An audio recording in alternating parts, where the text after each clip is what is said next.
menampilkan sebuah video tentang dasar-dasar standarisasi mutu industri olahan pangan.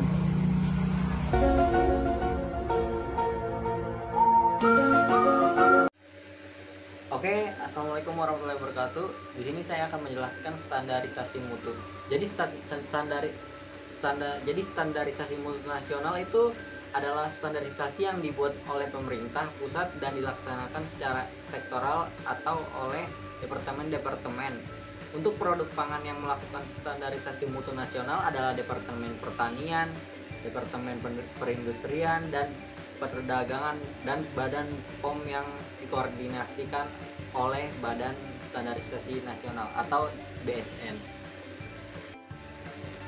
Mutu pangan bersifat multidimensi dan mempunyai banyak aspek. Aspek-aspek mutu pangan tersebut antara lain adalah aspek gizi, kalori, protein, lemak, mineral, vitamin, dan lain-lain. Aspek selera yaitu indrawi, enak, makan, segar. Dan aspek bisnis adalah standarisasi mutu, kriteria mutu, serta aspek kesehatan jasmani dan rohani. Kepuasan konsumen berkaitan dengan mutu. Gizi pangan adalah zat atau senyawa yang terdapat dalam pangan yang terdiri atas karbohidrat, protein, lemak, vitamin, dan mineral, serta turunannya yang bermanfaat bagi pertumbuhan dan kesehatan manusia. Terima kasih.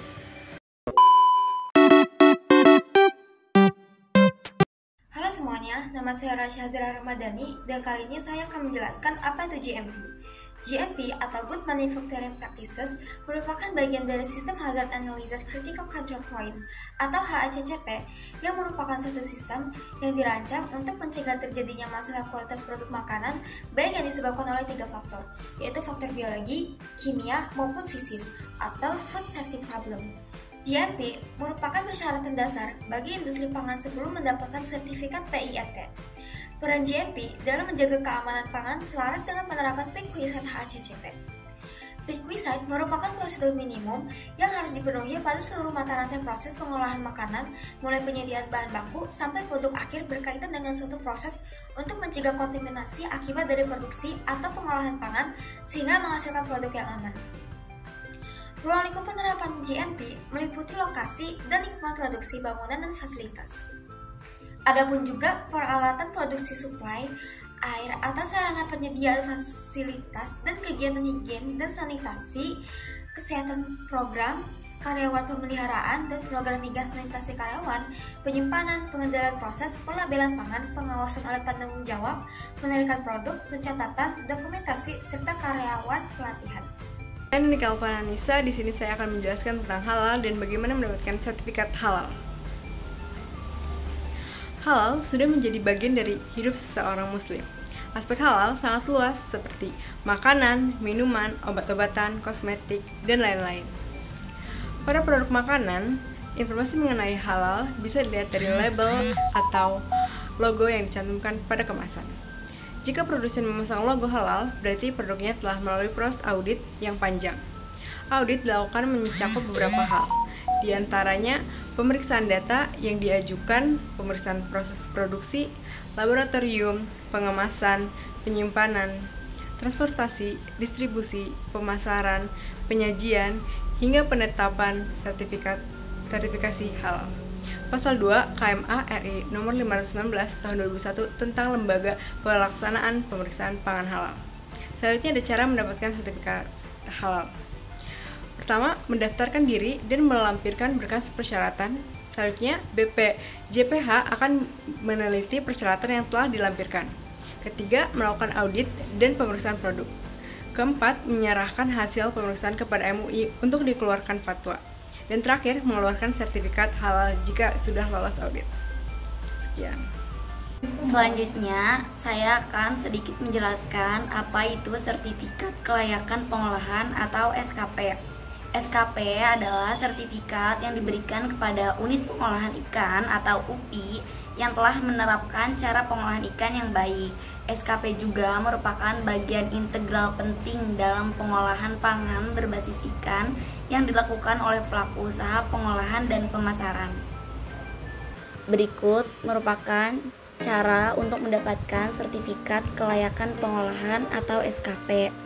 Yang pertama yaitu UPI mengajukan permohonan SKP kepada Direktur Jenderal UP, Kepala Dinas Kelautan dan Perikanan Provinsi dengan melampirkan persyaratan sebagaimana dimaksud dengan 1 huruf E butir 1 dan butir 2. Berdasarkan permohonan dimaksud huruf A selambat-lambatnya 5 hari kerja setelah surat permohonan diterima. Kepala Dinas menugaskan pembina mutu daerah terdaftar untuk melakukan pembinaan awal terhadap UPI pemohon. Yang ketiga, apabila hasil pembinaan awal tidak memenuhi syarat, maka UPI yang bersangkutan diberi kesempatan melakukan tindakan perbaikan dalam kurun waktu maksimal 2 kali 3 bulan sampai memenuhi syarat dengan mengajukan surat permintaan. Keempat, berdasarkan hasil pembinaan awal dan tindakan perbaikan, Kepala Dinas mengusulkan UPI yang telah memenuhi persyaratan kepada Direktur Jenderal dengan melampirkan laporan hasil pembinaan awal dan laporan tindakan perbaikan. Kelima, Direktur Jenderal menugaskan tim pembina mutu pusat terdaftar untuk melakukan kunjungan lapangan selambat-lambatnya 5 hari kerja.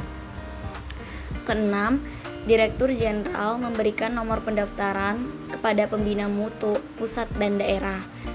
Ketujuh, dalam melaksanakan tugas sehari-hari proses penerbitan SKP, Direktur Jenderal menetapkan panitia teknis SKP.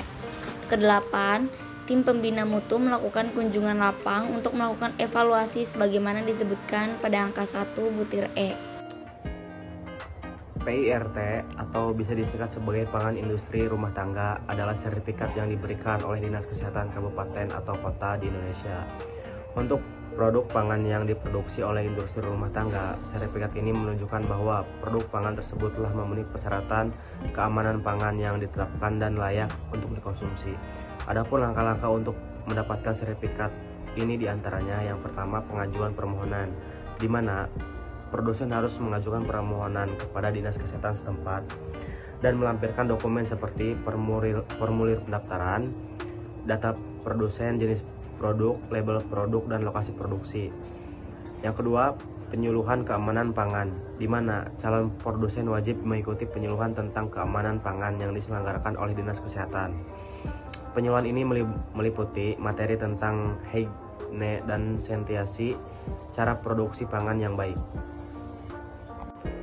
Sertifikat MD atau makanan dalam adalah tanda izin dari Badan Pengawas Obat dan Makanan atau BPOM Indonesia yang menunjukkan bahwa suatu produk makanan yang diproduksi dalam negeri telah memenuhi standar keamanan, mutu, dan gizi yang ditetapkan. Produk makanan yang memiliki sertifikat MD dapat diedarkan dan dijual di pasaran Indonesia.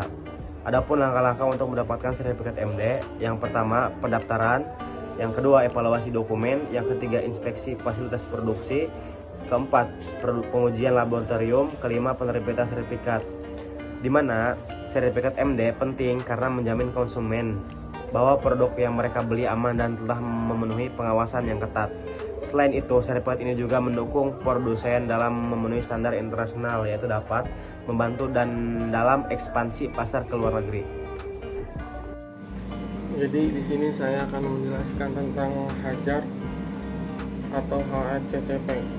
HACCP atau Hazard Analysis Critical Control Plan adalah suatu pendekatan sistematis dalam sistem pengendalian berfokus pada sistem pencegahan bahaya biologi, kimia, atau fisika yang diterapkan pada seluruh aspek makanan meliputi semua tahap mulai dari persiapan bahan baku, proses produksi, distribusi, dan penyimpanan hingga akhirnya penggunaan produk.